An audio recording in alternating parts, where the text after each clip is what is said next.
NFL playoffs have come and gone. The Super Bowl 55 matchup is set, and this is a brand new Kickoff with Kelly.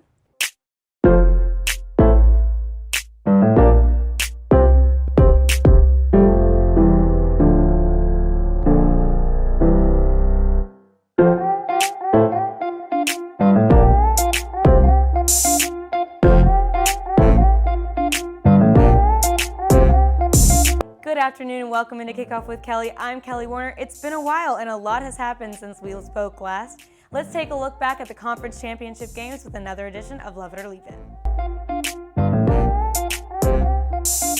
First off, I am loving the Chiefs. The Chiefs are a perfect example of good football, and as an Eagles fan, I know what it's like to watch bad football.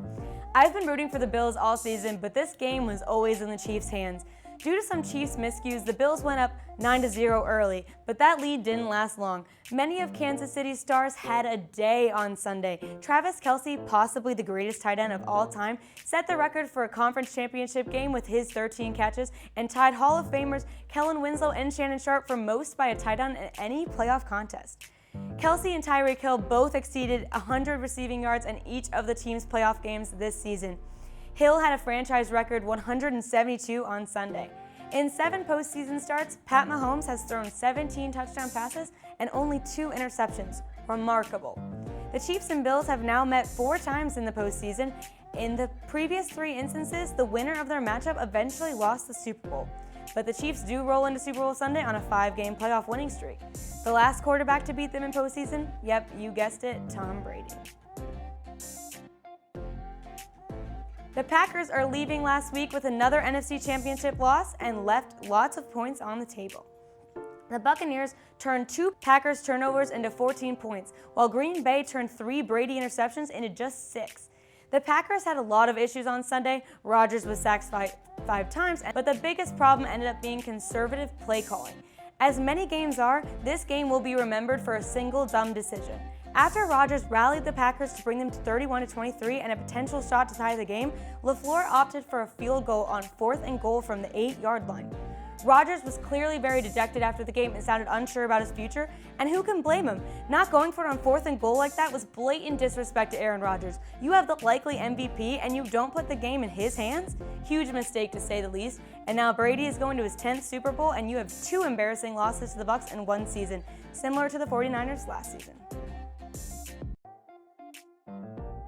In other recap news, the coaching carousel has been in full rotation and many team staffs have new looks. Picking new head coaches is never easy and grading hires is generally trivial, but I'll give it a go anyways.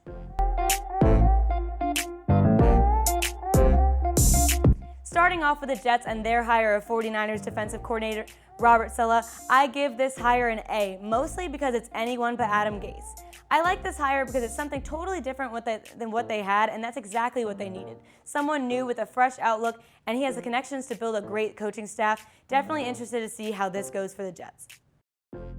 Next up, we have the Falcons hiring Titans offensive coordinator Arthur Smith. I give this hire an A as well because although there's been talks of trading both Matt Ryan and Julio Jones, that can be very difficult with the size of their contracts. So having a new offensive-minded coach can hopefully help them to maximize while they're still there. Based on the Titans offense, they picked the right guy. Next is the kneecap biter himself, Dan Campbell. I give this Lions hire a D+. The reason why it is so low is because nothing about Campbell's resume really says he should be a head coach, especially of a team like the Lions that need a lot of help. He was previously a tight ends coach for the Saints, and there isn't a lot known on his offensive or defensive philosophies, but we do know he shares the same gritty attitude of Detroit, and he got the plus added to his grade for being entertaining. Now the hire people saw coming pretty early on, the Jaguars and Urban Meyer. Everyone was just waiting for this to be announced as official because we all knew it was coming. I give this hire a B. On paper, it's a perfect hire for Jacksonville, a proven winning head coach with an offensive mind. The reason why it's not an A is because Meyer has not coached at the NFL level and has dipped from college programs at the drop of a hat. This man is definitely qualified, but having total control over a college program is different, and we'll have to see how that goes for the Jags. Next, I have the Chargers, and the head coaching job that was arguably the most enticing to candidates. They hired Brandon Staley, defensive coordinator for the Rams. I give this hire a C+ because, yes, what he did with the Rams defense was enviable, but he was only there for a year. In 2016, Staley was coaching the defense at John Carroll University, a Division III program in Ohio. Then he spent 3 years as an outside linebackers coach before his one season with the Rams. He definitely had the results with the Rams, but I just feel like it's hard to trust him as a head coach already. But hey, we'll see.